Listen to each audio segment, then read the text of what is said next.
नमस्कार, मैं हूं सुमित चौधरी और आप देख रहे हैं युद्ध की खबरों का नंबर 1 शो संग्राम।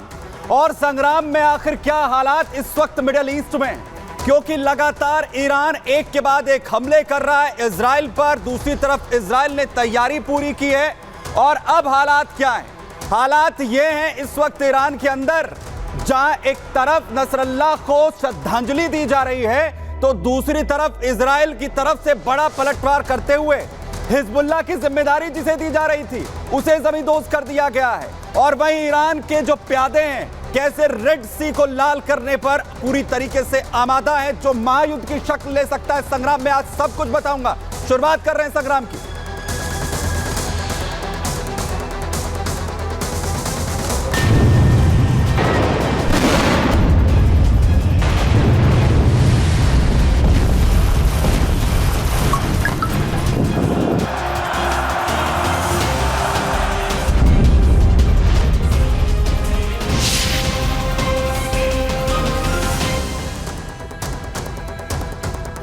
तो नसरल्लाह को जिस तरीके से निस्ते नाबूद किया गया था उसकी डेड बॉडी भी मिल गई थी, लेकिन आखिर कहा जा रहा था कि नसरल्लाह सुपुर्दे खाक आखिर कब होगा, क्योंकि डर सता रहा था यहां पर, चाहे लेबनान के तमाम हिजबुल्लाह के उसके लड़ाके हो या फिर ईरान तक को, कि क्योंकि जिस दिन नसरल्लाह का जनाजा निकलेगा उस दिन एक बार फिर से मिसाइलें जो है वो इजराइल दाग सकता है। लेकिन इससे बड़ा हमला एक बार फिर से इजराइल ने कर दिया।